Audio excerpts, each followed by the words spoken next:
Gracious me! What is going on, guys? Tim here. Welcome to another episode of Team of the Week Predictions. Week 33, I think, if my maths is correct. There are a couple of decent players this week, and there are a lot of good defenders on the go. But up first, we do have Sergio Rico of Fulham, with 8 saves, a clean sheet, and a Man of the Match award, and a 1-0 win. Now, moving on to our only silver today, we have... I'm going to mispronounce his first name, Sheon, maybe. Surname Harrison, 2 goals, 1 assist in a 5-0 win. That's, of course, a transferred card, on loan at least. Lovitz up next, 1 assist and a Man of the Match award in a 3-0 win from the MLS. And then we move, well, not to move too far, but we are still in the MLS with Mark Anthony K. Kai K. He's got a hat-trick of assists in a 4-1 win. It's not often that you get that many MLS players in one Team of the Week predictions video, but it has been known to happen. I'm not going to butcher, or rather insult the next player by trying to pronounce his surname, because I'm not going to get it right, but he has got himself a hat-trick and he has got 1 assist in what was a 4-2 win. And there are a lot of these type of sort of players around this week. Between the 78s and the 80s with hat-tricks. Sean McConville is the next one. Another hat-trick, another assist, and this time it was in a 5-1 win over Plymouth. But again, it's another one of those cards that it's not going to do it for anyone outside of the fans of that club in particular, which, you know, it's nice to see, but it's not for everyone. Next up is going to be Goodwin. This is an extremely well-rounded card for what would probably be an 80 to 81 rated inform. Goodwin managed to get himself 2 assists and 1 goal in a 5-3 win. I might be reaching a little bit there and thinking that they could actually make it into Team of the Week. He would be the second Australian League player to do so, and I think that's got to be some sort of record, especially when the season's still underway for most other teams. Sobiek up next. I've mispronounced that for sure, but hey, let's just roll with it. He's got himself a hat-trick in a 4-3 win. Tunstra up next, and this is an interesting one as well. I'm very tempted to leave him out, if I'm honest, because the EA hate Dutch league players for some reason. They have to score like 12 goals in one game for them to include them. Tunstra has got himself 2 goals and a Man of the Match award and a 4-0 win. There are several other players from the Dutch league who have done just as well, or if not a little bit better actually, and we'll have to wait till the possibles to get to those. And Meunier finally in the reserves.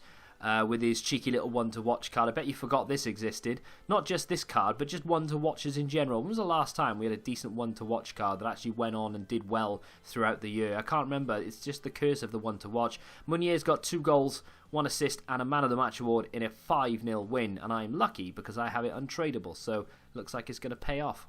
The final 2 players for the subs and reserves are interesting ones, actually. Atal. This is an extremely interesting situation. He is normally a right-back, but he played left wing, and not only did he play well, he got himself a hat-trick. So I'll be very surprised if they don't boost his shooting a little bit more than they have done. Of course, he plays for Nice, and they won 3-0. Jonathan Vieira is our final player in the reserves this week. Of course, he moved to the CSL and has an 82 rated card as a base, but now in contention for an inform with, you've guessed it, a hat-trick and a Man of the Match award in a 4-1 win. It's going to be interesting to see what players miss out, because we do have a few players with hat-tricks in the possibles, a few players that well, unfortunately for them are just in too lower a league, I would say, or have just had some informs recently, so that's why they'll probably end up missing out. But stay tuned to the end of the video to hear the possibles. Into the starting 11 we go, quite early actually, because we've zipped through those subs and reserves, but there weren't many great ones to mention, so that's why we're here already. Ruffier being the goalkeeper to kick us off in the starting 11 with an 87 rated card. That looks like a decent keeper. I never see Ruffier used in anyone's team ever. That might change with an 87 rated card, but again, I think it's more going to be sort of SBC fodder than it is anything else, and I am expecting, or half expecting, a repeatable Team of the Week SBC soon. Fazio up next, 84 rated. If this was, I would say, 65 to 70 pace, that would be an insane card. But unfortunately, 45 pace is going to turn, let's be honest, everybody off. I don't think anyone in their right mind is going to want to go for that card, apart from Roma fans maybe. Unai Nunez up next with a clean sheet, a Man of the Match award and a 1-0 win.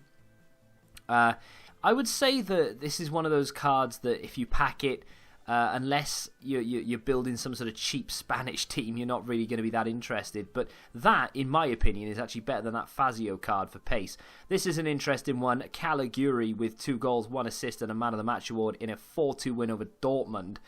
Big result, big performance, and a big boy card to go with it as well. The unfortunate thing for most Caligiuri fans or Schalke fans, or indeed people who like to do the Bundesliga SBC, is that now that card is completely redundant and you may have to go and replace it with this one. But still, it does look like a really, really nice card.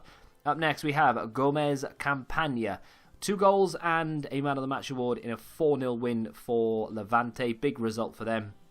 83 rated card with stats that really don't seem to match up in my eyes, but I stretched them as much as I could. I mean, you got to take it with a pinch of salt, these ratings, to be fair. I'm literally just sort of tapping it in as I go here or there, but if it's anything close to that, I don't know how well you'll get on with it.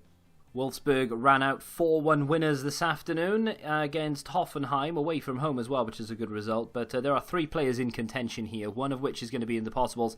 The other, of course, is Weghorst, the striker, with 2 goals, 1 assist.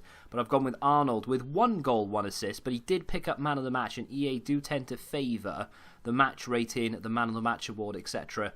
And of course he is a central player, as opposed to the abundance of strikers we have with hat-tricks this week. I've decided to go for Arnold, which for an 82 rated card looks reasonably well rounded. Zahavi up next. I'm doing this a little bit out of order because it's not into the strikers we go already. We do have some other midfielders to mention, but this is probably the least significant of the lot. He's got himself a hat-trick and a Man of the Match award and a 3-1 win. I think this would be a second in form. His previous card was an 83 rated. There is a slight contention as to whether he played centre-forward or striker or even cam, but I can't quite tell from all the data that I have.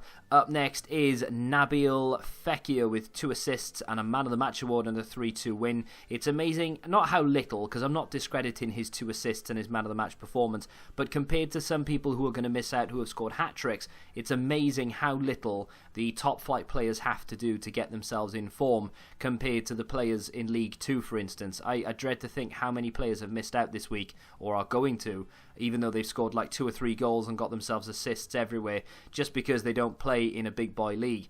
Now, that being said, our next player is Bernardo Silva. Very similar situation here, although it was in a derby, so I will let them off. Bernardo Silva has got himself a goal and a Man of the Match award in that Manchester derby that finished 2-0 to Manchester City.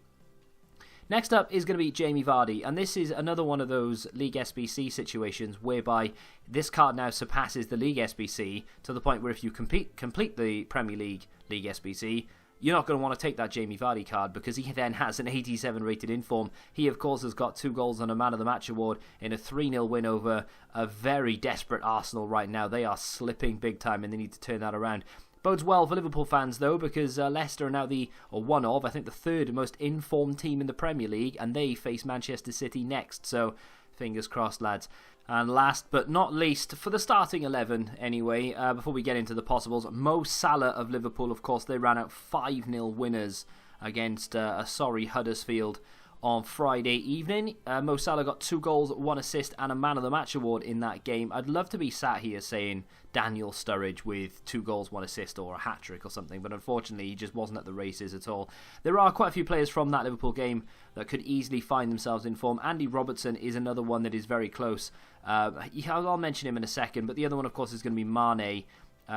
But again, I've gone with Salah because he's gone back to the goal-scoring ways. Of course, he's top of the goal-scoring charts in the Premier League, etc. And he's the highest rated and will probably end up selling the most packs. Now it's time for a whole host of possibles, and there are quite a few this week, so let's get into it. Kicking things off with Wolfsburg. Of course, I went with Arnold with a goal and an assist and a Man of the Match award, but William played left back and got himself a goal and an assist as well. He just didn't pick up the Man of the Match award. So that is definitely a card in contention, as is our next fella. Well, they all are, that's the whole point. João Felix of Benfica with 2 goals and 1 assist in a 6-0 win. I would 100% give this guy an inform, and I would squeeze him in this somehow. But unfortunately, I just don't think EA will do it. He's recently had a Man of the Match card. It would be lower rated than that anyway, so I'm guessing they probably won't be bothered with it, but we'll have to wait and see. Jonathan Tah up next. I believe he already has a card one higher than this as well. It's a Europa League card you had to do an SBC for by completing a weekly objective in there as well. It would be a good card, and of course he did score a goal in a 4-1 win, but I think he may just miss out. Up next, a player who's recently had a special card is Tadic, and he's up for contention with 2 goals, 1 assist, and a Man of the Match award and a 4-2 win. Like I've said for Tunstall already, EA don't like the league. They never seem to want to give informs from it, and if they do, it's for over the top, like 3 or 4 goals sort of thing. So he's just had a special card. I think he might just miss out. Diop of West Ham with a Man of the Match award, a clean sheet, and a 1-0 win. It was a big win for West Ham, of course. So I want to put someone in there, but I just couldn't find room, and Diop would be my choice from that game. But like I said, I just couldn't find any room for him, which is a shame. Now, moving on to another Premier League player here, Diogo, is it Jota or Jota?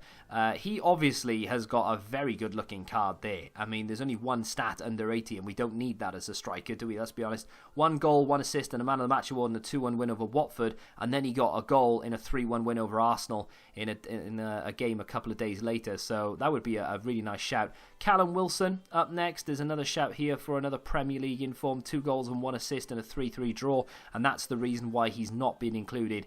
It's the fact that they drew the game. To be fair, though, I don't really know who I would take out. So many hat-tricks knocking about this week. It's just very difficult to fit everybody in. And, of course, to end things, we do have Andy Robertson. It's a shame, actually. I would love to see this. I really would. I mean, you've got a lot of good attackers in the Premier League. You don't have that many good defenders.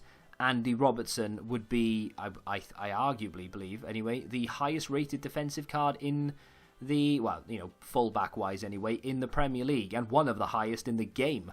And of course he links with Van Dijk, one of the most overused centre-backs in the game, so I think this would be better to have. And of course we do have that Player of the Year, Van Dijk, or we're about to at least, so it would be really nice to get this, but I just feel like they're going to go with Mo Salah over Andy Robertson. But, we live and learn. You never know with EA. There are plenty of other players. There's Bao, there's Benali, there are a couple of others that I'm not going to mention. But there's so many players this week. I could literally have done a whole other video just of possibles. But we'll have to wait and see what happens. If I've missed anyone completely obvious, I do apologise, but please let me know in the comments. If you have enjoyed it, smack the like button, subscribe to the channel if you're new, and until the next time, goodbye.